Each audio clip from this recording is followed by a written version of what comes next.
Didn't the other kids tell you not to come here? Go back before it's too late!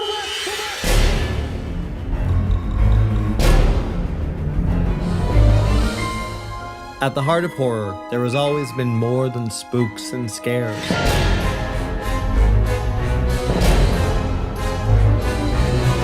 Sometimes, it's not what you see, but what you hear.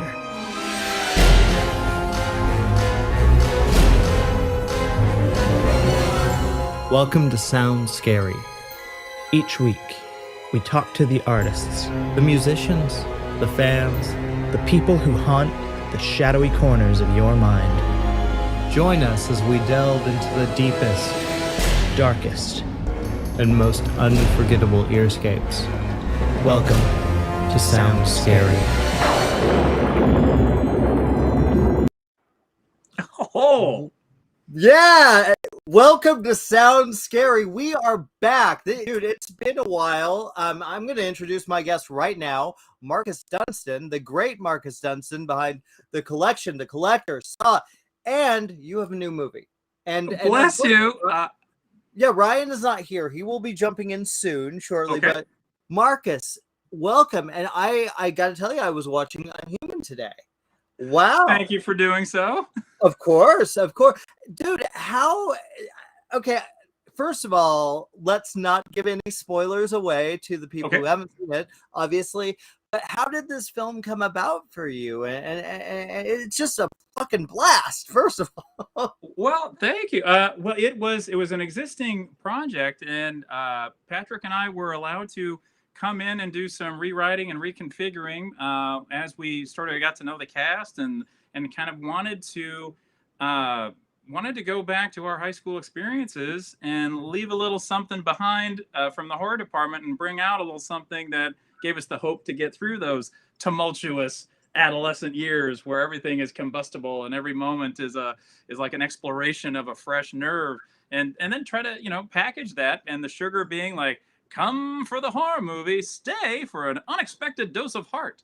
And that really was what we kind of wanted to do, because I love some of those years. I have love for all of those years, but Yeah. it was also, I also remember how doggone cold gut frightened I could be at just the formation of it. That almost like audition for adulthood that seems to like front load it with so many things that have sharp edges and whatnot. And man, you really learn who you are. And thank goodness if you're lucky enough to have an awesome family and a great group of friends, you get through it. Yeah, absolutely. It's funny because one of the things when I was watching the film, I'm going to jump back a little bit to Friday the 13th a little bit for some reason, and I will explain. I love the original Friday the 13th very much because, simply put, you have these characters. You have Kevin Bacon. You have Adrian King. They're likable. They're not... Kevin Bacon's technically, I guess, the jock. You have the slut character, but they're not a slut character. There's not a jock character. That's a difficult thing to balance because as the Friday the 13th kept going and going and going, you were like, oh, it's really obvious who the slut is now. It's really, you do a really good job with this one. These are, Thank you. I mean, obviously you didn't cast, you met the actors, but is that difficult to find as a writer to get that, to not make them just stereotypes that you want to see die off horrible? Well, it's absolutely impossible without the right actor, and so thank goodness John McAlery was the casting director, and so I would say I had a chance to work with a great cast, but then due to the late point in time we came in to do what we did, we also had to earn it. You had to say, like, please sign on. We're going to do something a lot different than what you may have been expecting, and if we sink the shot, I think we're going to be proud. And help, maybe somewhere out there, some kid who's feeling the pull down that experience can give, maybe we give them a little bit of a boost. And to your point about the Friday the 13th movies, isn't it something how in modern re-examination, it is the innocent comedies, the rated R comedies that now under cross-evaluation with absolute morals are like, whoa, now that doesn't represent us. We didn't do that. And yet the horror movie is there. The Friday the 13th are there to be like, we were warning you, don't be a jerk, don't do drugs, don't get into the heavy premaritals, or then vicious vivisection or whatnot. But however, they almost seem to be coming from an anti-universe, driver's ed film. Yeah, that's true. That what was the worst? I remember, like, I don't know why I'm going off on this tangent. We're live, by the way. The first time this show's gone ever live, so we're gonna have issues. Bear with us. But what I keep thinking. Do you remember in high school when you had to watch Drunk Driving? Or yes. Look what oh my God! It was called Red Asphalt. That's the one. Mm-hmm. Jesus, that fucked me up. Oh yes, yeah, and they was shot on that 16 millimeter film, like a Kodachrome, and so the red was really this crimson punch in an absolute darkness of the night, and then the crystal headlights of a wrecked car would come in, and there's the stoic police officer. And you'd just be like, whoa. And it would be like the universe those movies came from, the driver's ed films, did not know of anything of the fender bender. It was, it was just, wow, you may think you're in a Volvo, but you're actually in a giant paper shredder. Look at this. And then it gets to the end, it's like, so please wear your seatbelt. We'll see you. Yeah, exactly. I don't know why I thought of that. It's just like that was probably the two things I remember being most terrified of was that and nuclear war. That was what, like, the day after. Did you remember that movie? Not only remember it, but a beautiful creation of Nicholas Meyer, of directing fame, of course, of Star Trek II, Wrath of Khan, and The Undiscovered Country, and I think writer on Star Trek IV, but also graduate of the University of Iowa, where Patrick and I went. Oh shit! I did not know that. Yep, that's very cool. And Nicholas Meyer would come back and donate knowledge and tech, and it was just really neat. And what a wonderful contribution to cinema, television he's had. It's all an indelible mark. Yeah, absolutely. The thing, Marcus, the one thing I've always liked about your films and the projects you work on is obviously you're a very funny guy. You have a very sweet sense of humor. This is Compliment Marcus Day. Oh goodness, thank you. Please be my inner voice. Thank you. I know, but why is humor so important to you as a filmmaker in horror?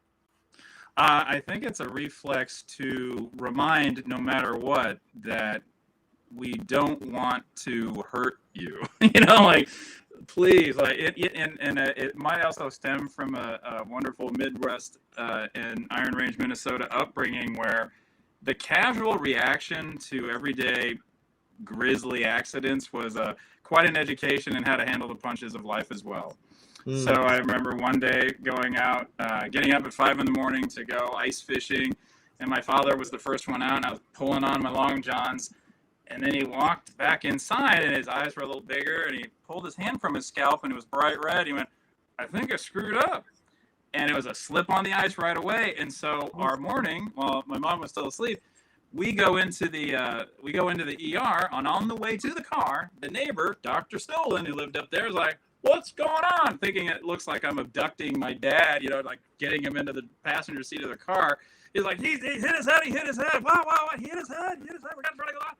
Let me look there. Oh, you hit your head. You should go to the hospital. Like, and you jump in there, and go. And then by the time you get there, it's a whole lobby of people with holding their heads, and then their loved ones are sitting there, and they're like, hey, how you doing? Oh, yeah, slick out there today, isn't it? Okay. Well, you catch anything? Well, I didn't get out there. I got this on the way out there. Like, oh. Oh, my God, that's terrible. That's terrible. Yeah, I mean, I think it's a lot easier. Oh, there he is. Oh, there he is. Is this Ryan? Hang on. Hello. Welcome to Sound Scary Live, Ryan. My first live episode, and I'm late. It's so professional. Oh, for Pete's sake, you're right on time. I believe it was Johnny Carson who said, always show up 20 minutes later than your guest. Yeah. Yeah. I mean, that's, classic Cultrera power play. Yeah. Well, I don't know if Jimmy said on air yet, but apparently the president's in town, and there was a huge backup on the highways. Yes, absolutely. Yeah, and so okay, now we know. I'll be honest. Hello. I'm kind of glad I'm still in. Cause my whole family's kind of still in pandemic mode. I'm still working from home mostly. I've had literally one in-person junket, so I'm like, I was like, oh really? There's traffic out there? I have no idea, none, except when I go to the screenings at night, and that's Yes, and then it's like a reintroduction to this world where there's others. Yeah. You know, terrifying. Well, man.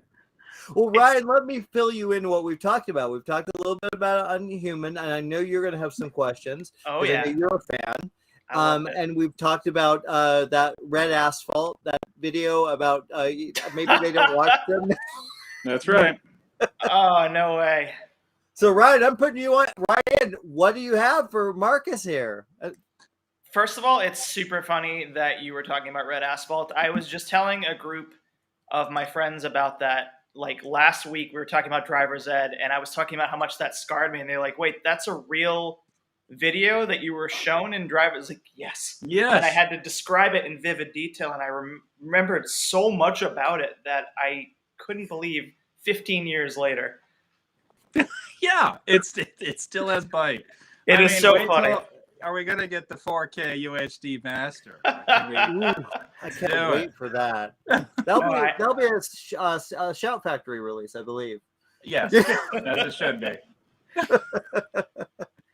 But I mean, yeah, like Jimmy said, I super dug Unhuman. I thought that was such a blast. And I don't want to give anything, don't want to give too much away on the air, but you made some really fun choices in that movie that I was here for. Speaking of giveaways, there's nothing like collaborating with friggin' artists you love, and these are the figures of the cast. Oh, cool! Oh my god!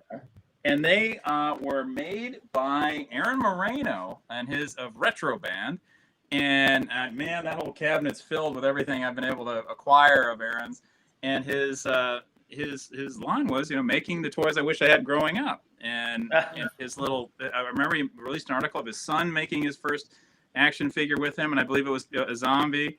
And then so what he does is he'll make these originals of Motel Hell, of Creepshow, of Chud, and they are just like the Kenner vintage figures. So it was neat to have an opportunity to not, these were not decor. These were coming as if they were crafted by characters that were trying to produce a better moment in their own lives, to a startling reversal of fortune. Wow. Yeah. Wow. Marcus, what are some of your favorite props that you've collected? Because I mean, come on, you've been involved in some major films. What stands out for you? Well, it's this going almost in reverse. This one, or going exactly in reverse. What this one was is like, here, Ewan Hufke, our costume designer, made that for me, and it's based off the varsity jacket of the school in there, and the Evanston Hill, and it was I love that because it was very personal. Like this experience making this one with this bright, wonderful cast was also the first time off the bench in the pandemic to tell a story and get out there. And I had like a couple weeks prior, I was able to see my parents for the first time in 18 months due to COVID shutdown.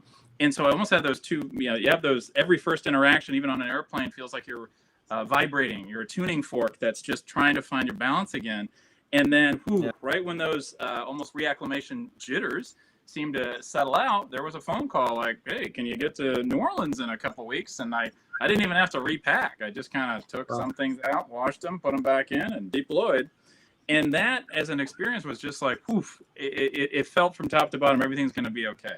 All of a sudden, the world wasn't the window of the television that was offering a teeter-totter of hope, depending on the topic or what you'd see that day, but it was making this world one that we controlled, the hope and the horror.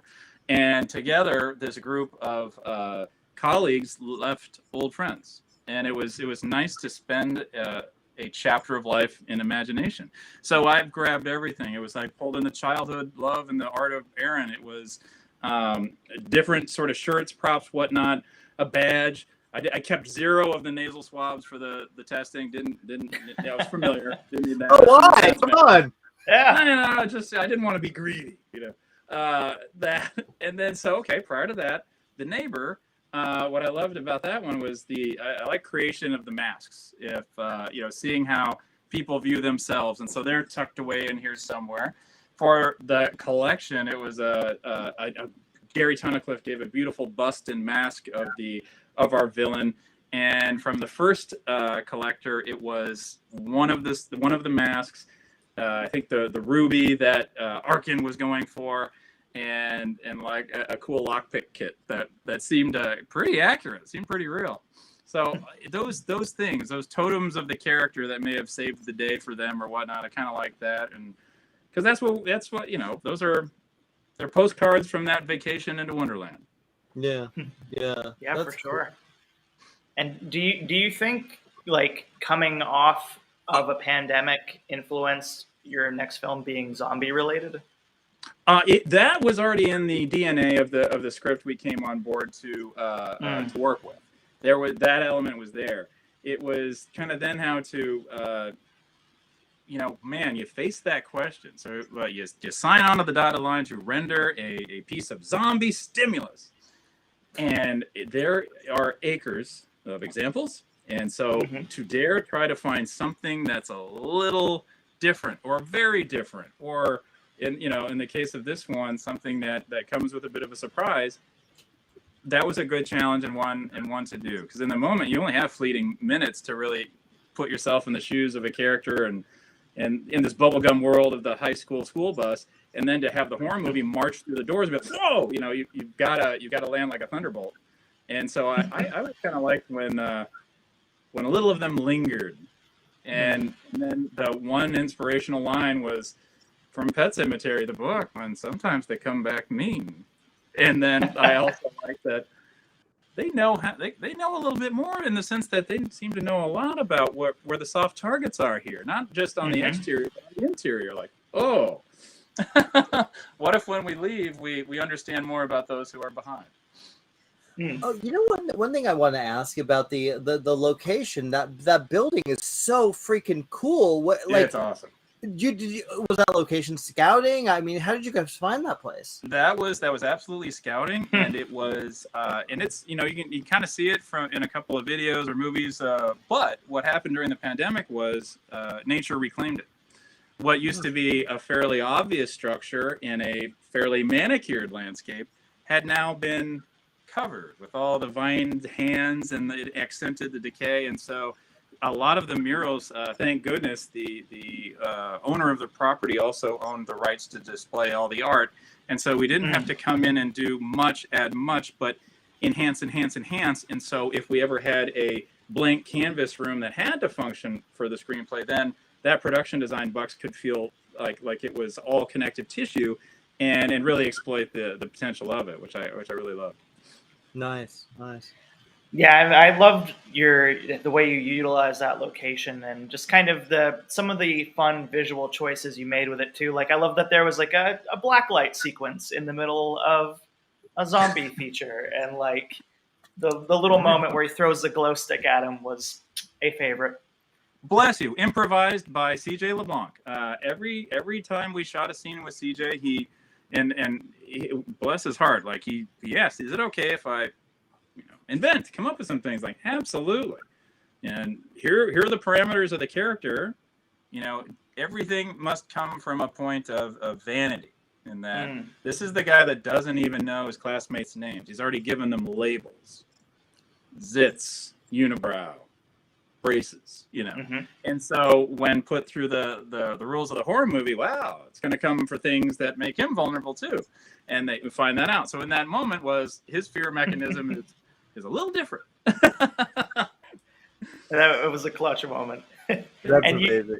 And your cast is all, so young themselves, obviously coming from that kind of era in your life. Did they kind of inject any of their high school experience into their characters? Absolutely. That because, for example, Uriah Shelton, who plays Danny, once you meet Uriah, you know that you have a fully fledged, a full onion of an actor, and you've got every layer. So we shot this mostly in order.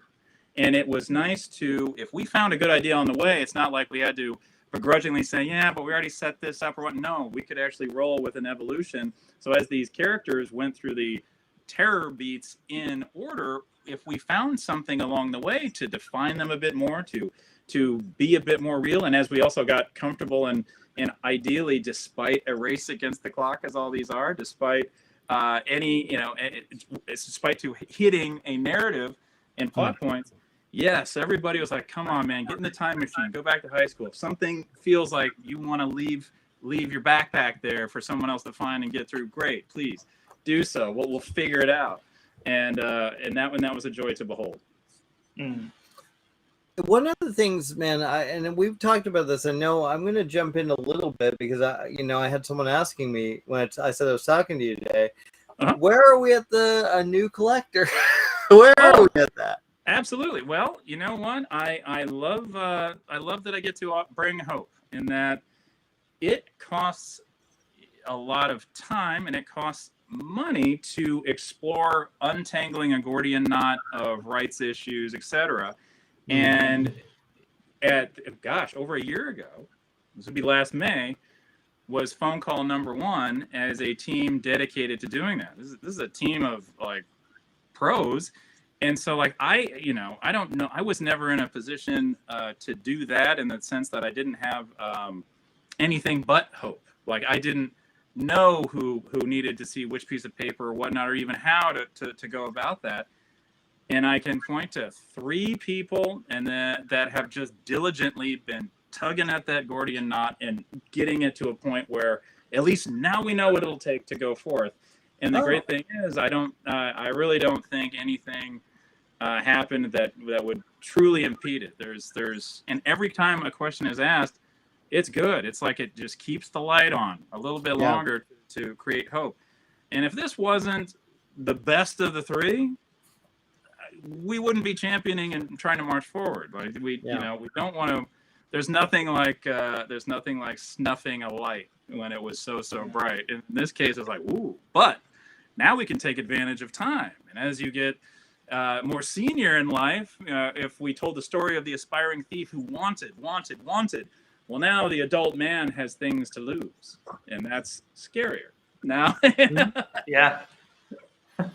I mean, I remember the last time we had you on our show, which was, I believe, around the end of 2020. You were kind enough to show us a little snippet of what you had in the can so far, and it was rad as hell. Thank you, thank you. Well, we're very fortunate. I mean, it may serve as just proof of our intent. Like, can we create that feeling again? So I'm assuming the 3 of us have seen a lot of horror movies, but have we seen one that makes us feel like one of the first ones we saw? And like for me, for whatever reason, it's Friday the 13th Part 4, where nice, good one. It was also like I was inspired by the editing of Paul Kratka's speech that it introduces Jason to us, and how it is almost as if you could wander into a horror movie for the first time and it would set up the rules and then let you go. And there is this one moment of grace right at the beginning that it was Joe Zito's direction of this scene where the body of the killer is put in the ambulance. The hand drops and scares one of the people policing the area. But then at the end, that ambulance, all those lights, everybody that makes us feel safe in the horror movie, that maybe Dana Kimmel's going to be okay and be saved, we hang back in the darkness of that isolated place as the sounds of nature return, and all those lights leave and the chopper lights leave, and it's just back to the trees and darkness where this all began, and it hangs there. And I remember the feeling of that, and it was this cold, oh no, something's going to happen. And then to quote Crystal Lake Memories, I think Mr. Zito said, like, I wanted to make the audience wish he would get back out, demand it. And then all I'd have to do was tease. And like, oh. And I remember watching it, I really felt from time to time, based on the staging and some of the brutality and, of course, the brilliance of any effects, I felt like I was in the room with some of this violence, and it was really jarring and like, whoa. And then, of course, that wonderful relief at the end, like, okay, so, all right, how would one, knowing the feeling we wish to create, and now the adult who's seen that, who's felt that already, can we get there? And so what you saw was just a dose of our attempt. Nice. Yeah, this is a weird question, but like, I know that there's a lot of talk with the horror community about like which is the best of the franchises, major franchises. Which do you prefer, like between the Halloweens, the Friday the 13th, or the Nightmare on Elm Streets? I mean, we could go Chucky if we wanted. Loaded question, buddy. Yeah. Well, here's the thing about, in terms, there's something to respect about all of them, something to laud about all of them. Absolutely. And I would say that the ones that keep grabbing and inspiring never took away the threat level, but added an art to it, or defied themselves with tone and whatnot. So, like, speaking of, Child's Play was taking it straight charming. And then over the while, like, my gosh, you get Bride of Chucky, you've got a series, you've got something where they're embracing the humor and almost using the villain as a reflection of what's going on in the lives of other people in an interesting way. And so I must say, I loved when I kind of came to a realization that some of my favorite filmmakers, writers, actors were coming from this place on Elm Street. And then you see there's Frank Darabont's name. There's Chuck Russell. That's Yaphet Kotto. Like, dude, there's these Patricia Arquette. Like, these are amazingly gifted artists. And then it would be like, okay, you'll sign up to fall asleep with us. And then once we get in there, you're going to see an introduction of a bold new directorial creative force.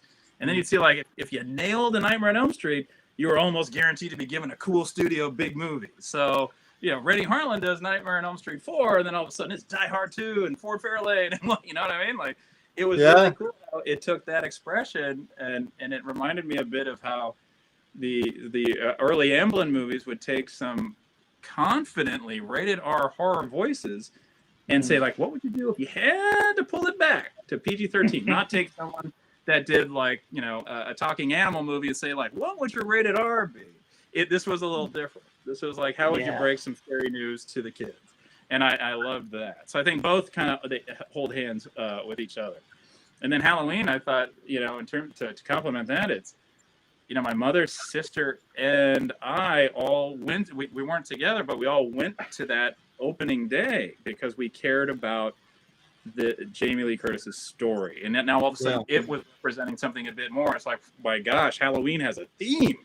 It's a theme this time. It's not just the iconic music. This is saying something about trauma and all this. Like, all right. I was grateful for that. And, looping back to what you were saying about the Elm Street directors, God, it makes you wonder what Peter Jackson's Freddy's Dead would have been like. Oh, my God. He wrote the original draft of that. And then, wow, okay. Like, can you imagine? Oh, I would. That's my least favorite. I would really like to have seen that version. The Peter Jackson one? I know. Yes. Well, how about Stephen King's rumored? Well, not rumored. He said it. Like, if he had to do a fantasy entry, it'd be Friday the 13th from Jason's point of view. God, that'd be incredible. Like, wouldn't that be something? And I would who did that a little bit with you saw the fan film Never Hike Alone, right? Have you seen that? I did. Fantastic. That was fantastic. Very good. And the sequel too. It was Never Hike in the Snow, I believe. I think Never Hike Alone Again. It was something like, it was snow based. I know that. It's a second warning. Yes. Yes. I mean, there's at least 10 films that can, attest to that. And I guess the kind of this is. I wanted also, like, because I only mentioned one cast member's name, but in any chance I get, we didn't have a chance without Brienne, our lead who played Ever, and this was every now and again, if you're so fortunate, this was her first starring role. And they say, like, it's my first number one. And I had that happen with Rain Edwards in Pilgrim. Oh, wow. And I believe Josh Stewart in The Collector, that may have been his first leading man role in the universe. And Emma Fitzpatrick's always been a star to me, but I think like the second Collector was like a two-hander. And to see like, dude, I don't know if you guys have seen Take Back the Night, but wow, what a galvanizing force yet again. Working within a theme and bringing it home over 2 years of shooting and grabbing this under the direction of Gia Elliott. Wow. And so now to get to this cast, it's like, here's Brienne, this galvanizing force, and our grounding rod, our North Star, as low as Drew Sheed of Halloween. Unrecognizable in this one, but if you go back and see who he played in Halloween, he ends up staked on a fence. Yes! Oh, I recognized him. I was like, oh, that guy. So doggone kind. And then Benjamin Wadsworth, who is once again just wonderful layers. And how about this pinch hitter Josh Mickle coming in with a monologue that via Instagram direct message was back and forth. He had an idea, and again, based on the way we could shoot in order, figured out a way, and he ended up giving several more ventricles to the heart that is underneath all this, like its message. And then you get these wonderful surprises, like a gentleman named Tony who played the bus driver, who is also a stunt person. Nice. I mean, man, it was just, we were really lucky. And I mentioned CJ and Uriah, and this was the first time I had to tackle an ensemble, and you want to give everybody 100% of your attention and affection and freedom, just like, hey, if we respect the clock, and I can run you through a few things that are a bit more general, like this is information, but this is feeling, like, let's jazz it up. It was great. They were all so doggone focused and good and fast. It was like TV timing, but with a backed up by some cinema muscle. Like, they just brought it. It was really, really cool. And Blake, oh my God, I say Blake, he was awesome. And Ali Gallo, doggone it, Ali Gallo. Yes. dear buddy, funny, awesome. They all knocked it out of the park. Seriously, like an incredible ensemble piece, and that actually kind of, you talking about slashers, and you're clearly a fan of that genre, and looking at your cast of Unhuman, kind of one of the traditions in slasher films are the high school tropes, and I did enjoy how in your film. Oh, you already did? Yes, we talked about. We can revisit it. All right. Yes, ask what you're gonna ask. What's funny? Okay, this is what I get for being late. No, it's okay. I guess. Well, the end of my question, maybe this is what yours was too. Was were these characters inspired by any classic character tropes from any of your favorite slasher movies? Yes, in the sense that some of the more interesting characters in all of these movies are like the first to go, because they're painted so boldly that they tend to, sometimes they hit a bullseye with someone out there, where those, like, I really enjoyed in the new Scream was one of the early victims. I don't want to give any of that away for folks who haven't seen it. Kyle plays him, right? And I found him fascinating, closer to the surface. And like, as someone that's seen all the Scream movies, hadn't seen that guy before. We love to give Kyle Gallner love. That's the nicest guy in the world. Nicest guy. Yeah, I found him to be a reason to see the movie. And it was really, and so that inspired me. He inspired me on this to find, well, everybody at some point is going to get a chance to have a full arc. If they're in this for 5 minutes, they got to have a full arc. If they're in it for the whole thing, they got to have a full arc. It just gives us more time to explore it. And then to also take, challenge it to take one beat of high school where we have arcs in high school. We start out at the pupa stage, and then that senior year, maybe like, whoa, we're the kings of all creation for a second, kings, queens, etc. And then all of a sudden, nope, you're right back to being a guppy in a big C, And it's. I thought, like, well, what do we do with our self-esteem? Does it raise others, or does it cook us alive? Yeah. I like the fact that you I'm trying to think. You've never really worked with an ensemble before. That's crazy. No. No, Well, were you freaked out about that? Were you game to it? How did you react? it was because I mean, like in the second collector, we had scenes with a team, but Yeah. these were doses. It wasn't like every scene you're following them through. And I think by and large, it just it wasn't an opportunity via the story or whatnot, or if it's a family stuck in a house. Well, not quite an ensemble. Something happens. And then sometimes you'd be like, oh, if you write an ensemble, how are you going to do it in this 22-day world? But then this one is like, no, I think I've been through it enough. Let's walk out to the edge of the plank and make more plank. Yeah. And I mean, like, really, we couldn't have done it if the cast wasn't so good. Like, and sometimes you get 1-2 takes, etc. But due to a shorthand with Lynn Moncrief, the wonderful production of Paul Udo and Paige Pembleton, like, we had everything we needed, and that was really nice. Wow. Wow. And we also had the gift of a shared opponent. There was one thing everybody could be intimidated by, logically and reasonably, and it was lightning. We shot during lightning season. You don't get more time if lightning strikes. You have to shut down and take cover for 40 minutes. Mm-hmm. At minute 38, if you get another rumble, now you're losing about an hour. Then it comes 2, 3, 4. And that gets intimidating, but you're always like in it in a way too. So I really didn't make a lot of time to have any other focus other than just, we're gonna get this, and we can think our ways out of many corners. It was really cool. Just a wonderful life experience, really. Wow. And I guess another question I had for you about the film, one of the things I loved is how you framed it with the opening of it being a Blumhouse after-school special.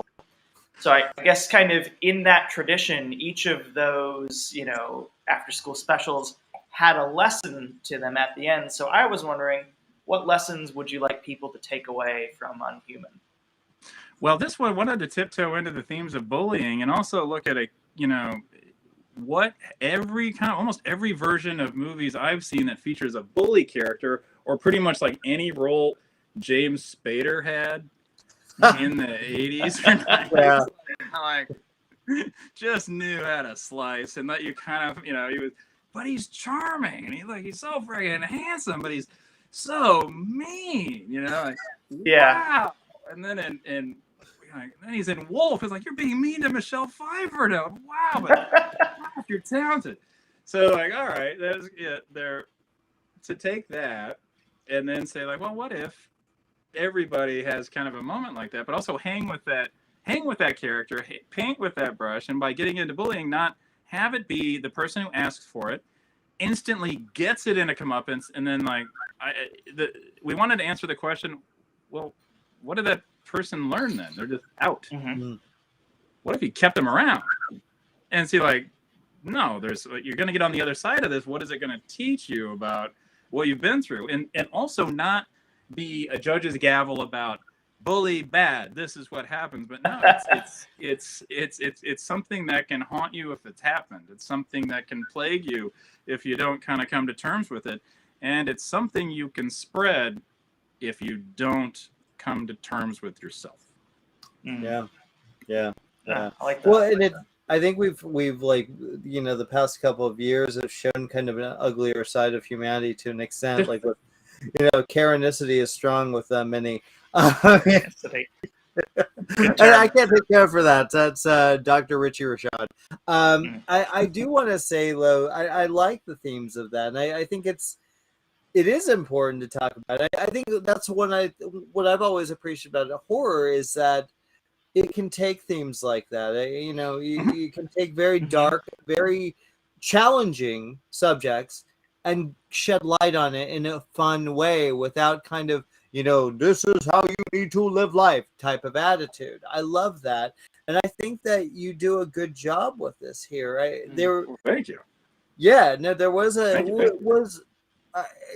with your other films, you always kind of almost they're always like, even the collection, I think there's ideas there. What's important to you as a filmmaker next? Is there a story that you want to tell? Oh goodness, yes. I mean, there's one that is so near and dear to the heart, and it's an adaptation of an animated property that deals with grief in a way that I've never quite seen or felt, and it strikes me as something that'll be forever timely and is almost, if we get the chance to do it, it'll be super ambitious, but it's something else, and I really think that could be it felt like we were lucky to have come across artists that could have told this story, and it'd be nice to like give it a means to come out and maybe be there for some kid that's facing it far too early. Well, that would be awesome. And then something a little less coy is why? Yeah, it would be nice. It'd be nice to keep using horror, terror, and whatnot to sneak in other themes and lessons and sort of morality tales within. And I like that that's happened. Like you have, my gosh, I loved Candyman. I thought the new Candyman was so wonderful, graceful direction, impactful violence, an astonishing new voice, and made the time and artistic effort to acknowledge the previous entries with in a wonderful way, in an enlightened way. I thought that was a real announcement, and really, like I keep looking at that movie as like, we got to be that, like there it is, that's our North Star. Like, come on, that movie is awesome. Well, dude, anything you do, I'm looking forward to, and I think we lost Ryan, as you may have noticed. Well, I let him down. The live show, man. We're He's a Quicksilver. But I do, there he is. Hey, I lost connection for a second there. I don't. Why don't you do us a favor and I'm going to give you the last question since I got to start up. Why don't we're going to finish off for the night, and thank you, Marcus, for joining us. But Ryan, thank you so much. One more question for you. Sure. Well, I obviously teeing up the road ahead with that previous question. I noticed you have a directorial credit listed as upcoming on your IMDb, and I wanted to know a little bit more about Hooked Up. Oh, Hooked Up. That one. You know what? That one I think had a moment, and I gotta think that's one that unfortunately I don't think that one is going to happen because it had a moment a while ago, and it's kind of one of those things where I wish we could say, hey, can't wait, here it comes, but it's one of those that you try to get a lot of these things made, and sometimes they just don't happen for whatever reason. Yeah. And that one, as I know it, is probably not. Is probably like, oh gee, it's probably not just yet. Nice. Well, I can't end on that question then. Favorite zombie movie? There you go. Dawn of the Dead. And nice. I would say the 78 version. I will go back and watch the first 30 some minutes of that from time to time, and because I loved Zack Snyder's Dawn of the Dead too. It was like solid. That picked up the mantle, and I love Stephen King. I think it was Stephen King's review of it was almost like a time of really being horrified by acts of terrorism and whatnot, and like seeing these things come at you. It all of a sudden was this aggressive metaphor for some tangible fears in our everyday life. And then, but the original one with its inflections of consumerism and whatnot, and it had it was the one that was done because it simply had to be done. It didn't have the benefit of $300 million, and it was always like every now and then you get down on yourself about things that could have been or you want to have happen, and that didn't affect a group of folks in Pittsburgh. They had a story to tell. They figured out a way to do it, and if they had to move holiday decorations, they did. Still didn't stop a biker army from coming in and giving a third act that was bigger than the first three put together. Mm-hmm. Hell yeah! If you really put the heart to it. So I love that. Nobody did zombies like Romero. I still stand by that. Oh my gosh, that is the fantasy project. Patrick and I went to school with Dan Krause. Dan Krause was the one who helped finish Romero's last home, The Living Dead. And it's on my shelf. Oh man, we went to pitch that. We pitched that around everywhere, trying to get that. Is it a series, a limited series? Like when it's so freaking perfect. So yeah, if I would like to think that as streamers, theaters, everything is negotiating terms with finding IP and great content, there is a bar of gold. There is the Fort Knox of a brilliant voice waiting to be turned into something that can reach around the world and remind us that horror can have heart, horror can come from a great head, and horror can also tell us where we're going if we don't lead with love. Absolutely. No, I remember reading that and saying, like, what a great series that would make. Yeah. Like, I loved it. Doggone. Yeah, we so lost cool. Jimmy now. Yeah, well, again, I guess I just said something too offensive. And we could say whatever we want about him now. This is what the power feels like. I get it now. Yeah. No, this is you're actually, I don't know if Jimmy told us, you're our first live guest, so we're still. I did, and it's got the energy of live. Like, we don't know what's gonna happen. Surprise, yes, it's.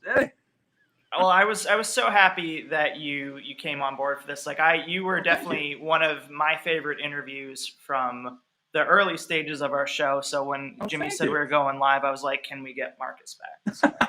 Well, thank you very much. This anymore, there's a constant demand for eyeballs and attention, and Blumhouse gave us a chance with Unhuman to tell a story that we hope does a little more than scare, that gives some hope in there. And thank you for giving it a moment to reach a few more ears and eyeballs. Thank you. This is all my gratitude to you. Of course. Thank you. And everyone go check it out. It's on Epix. Yeah. Coming on Epix this month, currently on demand, Amazon, Apple TV, etc. And then Epix debuts it this August. Yes. Excellent. Well, hey, man. Thanks so much. All right. Hey, guys. You're back. You're back. Yeah, we're kind of getting Back. the This is say bye. video version, but it's great. It's like watching a photo booth of joy.